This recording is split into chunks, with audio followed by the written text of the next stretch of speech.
Actually shock ஆயிட்டேன். ஒரு பணிகாரம் கூட சீஸ் பணிகாரம், இட்லி கூட ஸ்டஃப்டு சீஸ் இட்லியா, இந்த மாதிரி என்னெல்லாமோ ரெசிபி செய்யறாங்க. அதுல சர்க்கரை வேற தலையை போட்டு ஊத்திக்க. எல்லா வயசு இருக்கிறவங்களும் சாப்பிடலாம். கிட்னி டிசீஸ் இருக்கிறவங்க மாத்திரம் இல்ல, நீங்க வாரத்துல ஒரு தடவை கூட சாப்பிடலாம். இதுவே வெளியில இருந்து பன்னீர் வாங்கினீங்கன்னா இந்த கிரீம்னு சொல்லி இதுல டெசர்ட் பண்ணி நலம்வாழ 2.0ல பன்னீர் கிரீம் சீஸ் இதோட நன்மைகளும் தீமைகள் பத்தி பேச போறோம். இப்ப பாத்தீங்கன்னா பன்னீர்னா என்ன? பன்னீர் பாலை திரிச்சு அந்த வடிகட்டி அந்த வே பார்ட் கீழே போயிட்டு அந்த மேல பாலை அடை கட்டின்னு சொல்றோம், அதுதான் பன்னீர். முன்ன காலத்துல நார்த்ல தான் இது நிறைய சாப்பிடுவாங்க. ஏன்னா அவங்களோட அது ட்ரெடிஷ்னல் உணவு. ஏன் அது ட்ரெடிஷ்னல் உணவாக வந்தது? ஏன்னா நார்த்தில் இப்போ அக்டோபர்லேருந்து ஃபெப்ரவரி வரலும் நல்ல குளிர். ஸோ குளிர்காலத்தில் அவங்களுக்கு கொஞ்சம் எக்ஸ்ட்ரா தேவைப்படுது, லைட்டாக கொழுப்பு சத்து. அதனால அவங்க பன்னீரை சேர்த்துட்டு வந்தாங்க. இதே சம்மர் சீசனில் அந்த அளவு பன்னீர் யாருமே சாப்பிட மாட்டாங்க. ஸோ இதுதான் அந்த பாரம்பரியம் ஒரு ட்ரெடிஷன். இப்போ பார்த்தீங்கன்னா எங்கே திரும்பினாலும் எந்த கம்பெனியும் பன்னீர் விற்க ஆரம்பிச்சிட்டாங்க. ஸோ சவுத்துலேயும் எல்லாரும் பன்னீர் சாப்பிட ஆரம்பிச்சிட்டாங்க. இப்போ அடுத்து பார்த்தீங்கன்னா இந்த ஹை ப்ரோட்டீன் டயட் சாப்பிட்ணும், மாவு சத்தை குறைக்கணும். அதில் பன்னீரில் பார்த்தீங்கன்னா கொழுப்பு சத்து புரத சத்து தான் நிறையா இருக்குது, மாவு சத்து கம்மியாக இருக்குது, அதனால நீங்கள் சாப்பிடலாம் அப்படின்னு சொல்லி நிறைய பேர் பன்னீர் சாப்பிட ஆரம்பிச்சிட்டாங்க. வீட்டில் நம்ம டோன்ட் மில்க், அந்த ப்ளூ பேக்கெட் நம்மளோட கோஆப்ரேட்டிவ் மில்கில் கிடைக்குது, அதை எடுத்து நம்ம பன்னீர் பண்ணி சாப்பிட்டா இது பிரச்சனையே இல்லை. நீங்கள் வாரத்தில் ஒரு தடவை கூட சாப்பிடலாம். இதுவே வெளியிலேருந்து பன்னீர் வாங்கினீங்கன்னா அதில் இருக்கிற கொழுப்பு சத்து நிச்சயமாக இதை விட ஜாஸ்தி இருக்கும். ஏன்னா டோன் மில்கில் 100 ml உங்களுக்கு 2 to 2.5%, மேக்ஸிமம் 3% மேலே ஃபேட்டே கிடையாது. 100 ml 3 கிராம் தான் ஃபேட். பன்னீர் பண்ண அவங்க யூஸ் பண்ணுறது ஹை ஃபேட் மில்க் இல்லை ஹோல் மில்க். 8 கிராம் 10 கிராம் ஃபேட் கமர்ஷியலாக பண்ணுறவங்க அந்த மாதிரி பால் எடுத்து தான் பன்னீர் பண்ணுவாங்க. அப்போ ஆட்டோமேட்டிக்கலாக அதில் கொழுப்பு சத்து ஏறும். இவங்க பார்க்கறது புரத சத்தை மாத்திரம். ஸோ நம்ம ஃபுட் லேபிளில் படிக்க தெரிஞ்சுக்கணும். ஏன்னா பால்லேருந்து வருது சேச்சுரேட்டட் ஃபேட். இது இருதய நோய் வரக்கூடிய வாய்ப்பு இருக்குது. ஸோ சிறிய அளவு தான் சாப்பிடணும். இந்த ஹை ஃபேட் மில்க்லேருந்து பண்ண பன்னீர் இதை எடுத்து எப்போ வேணால் சாப்பிட்லாம். ஏன்னா ஈஸியாக கிடைக்கிது. அதை கட் பண்ணி ஒரு 200 கிராம் பேக்கெட் வாரத்தில் 2-3 தடவை இல்லை 4 தடவை சாப்பிட்றவங்க, சில பேர் தினமே ஒரு பேக்கெட்டை காலி பண்ணுறவங்க இருக்காங்க. இது மாதிரி பண்ணுறது அவ்வளோ நல்லதில்லை. ஏன்னா வெளியிலேருந்து வாங்குற பன்னீர் என்ன மாதிரி கொழுப்பு சத்து இருக்குது அதை பார்க்கணும். ரெண்டாவது, அது நம்ம வீட்டில் செஞ்ச பன்னீர் கொஞ்சம் ஒரு டெக்ஸ்சர் இருக்கும். அதில் இது அப்படியே ஒரு பிளாக் மாதிரி இருக்கும். ஈஸியாக கட் பண்ணி நல்லா ஸ்கொயர்ஸாக வரும்.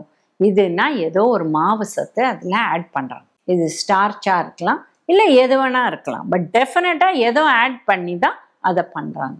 அது என்ன, அது உடம்புக்கு நல்லதா, இதெல்லாம் பெரிய கேள்விக்குறி. ஸோ பன்னீர் சாப்பிட்ணுமா உங்களுக்கு? நீங்கள் டோன் மில்க் பண்ணி வீட்டில் பண்ணி வாரத்தில் ஒரு தடவை சாப்பிடுங்க, ஒரு ப்ராப்ளமும் இல்லை. யார் சாப்பிடக்கூடாது? இந்த மாதிரி பன்னீர் சாப்பிட்டா ப்ராப்ளமே இல்லை, எல்லாருமே சாப்பிடலாம். எல்லா வயசு இருக்கிறவங்களும் சாப்பிடலாம். அண்ட் வியாதின்னு பார்த்தா கிட்னி டிசீஸ் இருக்கிறவங்க மாத்திரம் அளவோட சாப்பிடணும், ரொம்ப நிறையா சாப்பிட முடியாது. பட் எப்படி இருந்தாலும் 2 பேக்கெட் பாலில் பன்னீர் பண்ணி 4 பேர் சாப்பிட்டிங்கன்னா ப்ராப்ளமே கிடையாது, எல்லாருமே சாப்பிடலாம், ஒன்றும் ப்ராப்ளம் கிடையாது. இந்த பன்னீரை எடுத்து ஃப்ரை பண்ணுறாங்க பாருங்க, அதுதான் இருக்கிற பெரிய ப்ராப்ளம். ஏன்னா பன்னீரில் நிறைய தண்ணி சத்து இருக்குது. இதை எண்ணெயில் போட்டு ஃப்ரை பண்ணினோன்னா அதில் இருக்கிற அந்த கொழுப்பு சத்து சேச்சுரேட்டட் ஃபேட் மாத்திரம் இல்லாத அதோடு சேர்ந்து ட்ரான்ஸ் ஃபேட்டி ஆசிட்ஸ் வந்துடும். அப்போ என்ன ஆகுது? ரெண்டும் சேர்ந்து இருதய நோய்க்கு கரெக்ட் ரெசிபி ஆகிடுது. அதனால ஃப்ரையே பண்ண வேண்டாம். நீங்கள் வெறும்னா ஒரு தவாவில் வெறும்னா அதை அப்படியே வதக்கிட்டு நீங்கள் கிரேவியில் போட்டுட்டா இதுவே நல்லா தான் இருக்கும். அடுத்தது பேச போகிறது க்ரீம். இப்போ க்ரீம்னு பார்த்தீங்கன்னா அந்த காலத்தில் வீட்டில் மாடு இருந்தது, இல்லை மாட்டுப்பால் வாங்கி அவங்க யூஸ் பண்ணாங்க. இதில் 8% ஃபேட் இருந்தது. இதை அவங்க அந்த மேல் ஆடை எடுத்து அதை வந்து தயிர் தோய்ச்சி அதை எடுத்து வெண்ணெய் பண்ணுவாங்க. ஸோ வெண்ணெயே வெளியில் வாங்க வேண்டிய விஷயமே கிடையாது.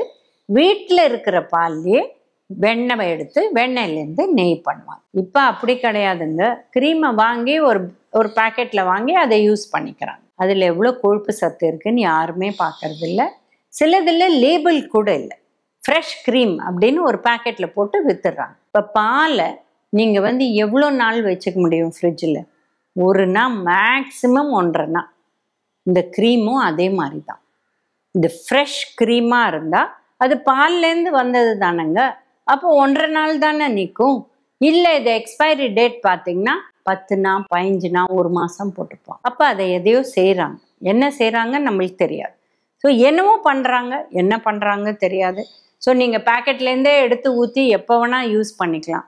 ஸோ இதை என்ன பண்ணுறாங்க, வீட்டில் பண்ணுற சூப்பு கூட க்ரீமை போட்டு குடிக்கிறாங்க. இது தேவையே கிடையாது. நம்ம காயை வந்து வேக வச்சு அந்த தண்ணி எடுத்துட்டு அதை நல்லா மிக்சியில் அரைச்சிட்டு நம்ம வடிகட்டாத இந்த தண்ணியை ஊற்றி குடித்தா அந்த சூப்பே திக்காக இருக்கும். இந்த திக் பண்ண வேண்டிய அவசியமே கிடையாது. ஸோ இந்த க்ரீம்னு சொல்லி இதில் டெசர்ட் பண்ணி இதில் சாக்லேட், குக்கிங் சாக்லேட்டை ஆட் பண்ணி என்ன இல்லாமல் ரெசிபிஸ் செய்கிறாங்க. அதில் சர்க்கரை வேறு தலையை போட்டு ஊற்றிக்கிறாங்க. இதனால க்ரீம் வந்து நம்மளுக்கு அந்த அளவு தேவையே கிடையாது.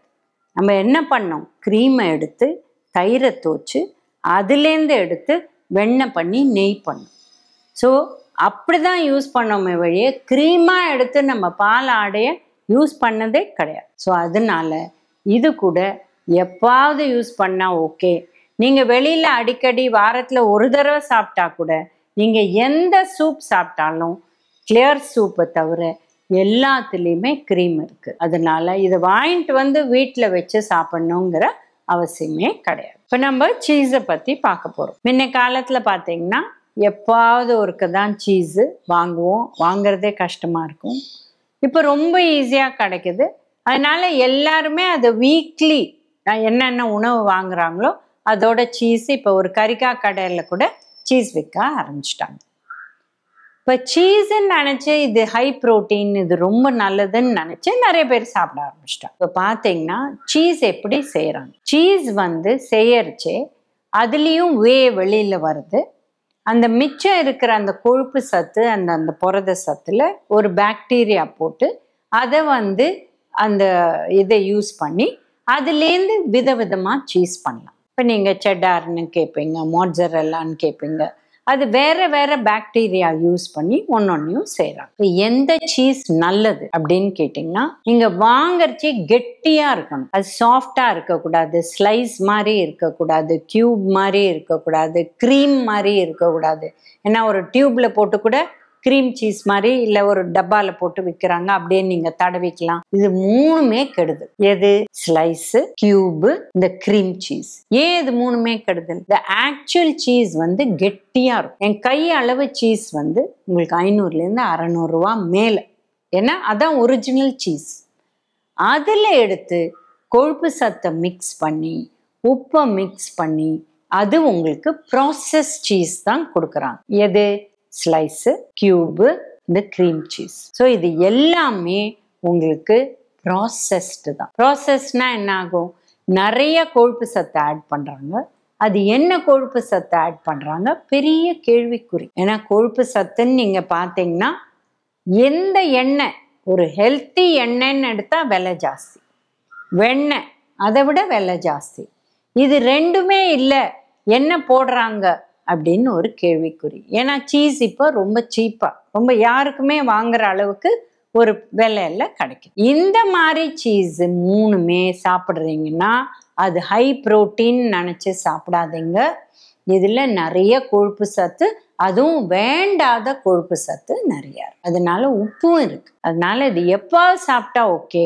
ரெகுலராக வீக்லி காய்கறி வாங்குற மாதிரி சீஸையும் வாங்கி வந்து இதை யூஸ் பண்ணுறது அந்த அளவு நல்லது. இதே நீங்கள் வந்து இந்த கெட்டி சீஸ் வாங்கி சாப்பிட்றீங்கன்னா அதில் உப்பு கூட இருக்காது. அந்த டேஸ்ட் பெரும்பாலும் யாருக்குமே பிடிக்காது. ஏன்னா அது வந்து கெட்டியாகவும் இருக்கும், அதில் உப்பும் கிடையாது. அதுதான் கரெக்டான சீஸ். அதுல தான் ஹை புரோட்டீன், அதுதான் நல்லது. பட் அது அந்த அளவு நம்ம நாட்டில் கிடைக்கிறதும் இல்லை.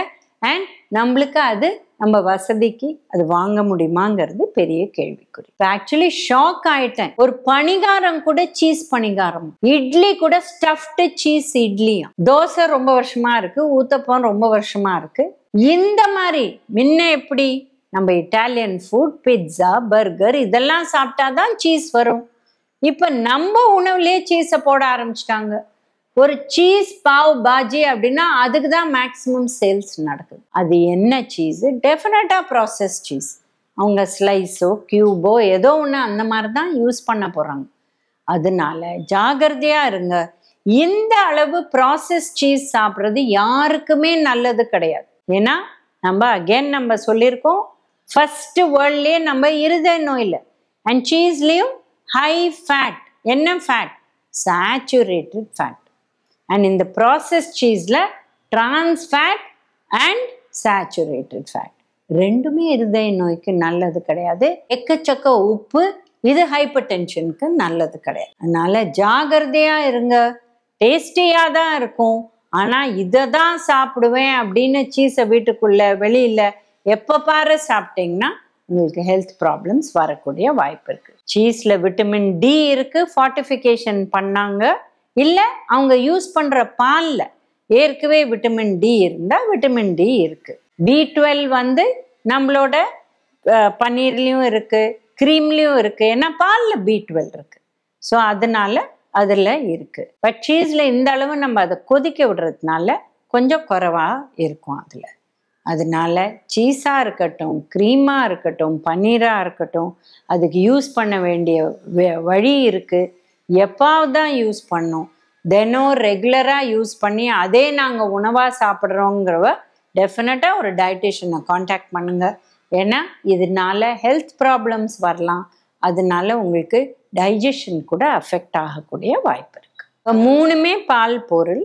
பட் பன்னீர் அண்ட் சீஸ் பார்த்தீங்கன்னா இது திரிச்சு செய்யறதுனால இது உணவில் உப்பு போட்டு சாப்பிடலாம். க்ரீமை பொறுத்த வரலும் பெரும்பாலும் அந்த காலத்தில் பார்த்தீங்கன்னா நம்ம எப்படி ஸ்வீட் ஐட்டம் இல்லை அந்த மாதிரி. ஸோ நம்ம க்ரீம் போட்டு எதாவது சாப்பிட்டா அந்த உணவில் சீஸோ தயிரோ இல்லை பன்னீரோ சாப்பிட வேண்டாம். ஏன்னா அது டிஃப்ரெண்ட் கேட்டகரி, இது டிஃப்ரெண்ட், இது பால் மாதிரி விஷயம்.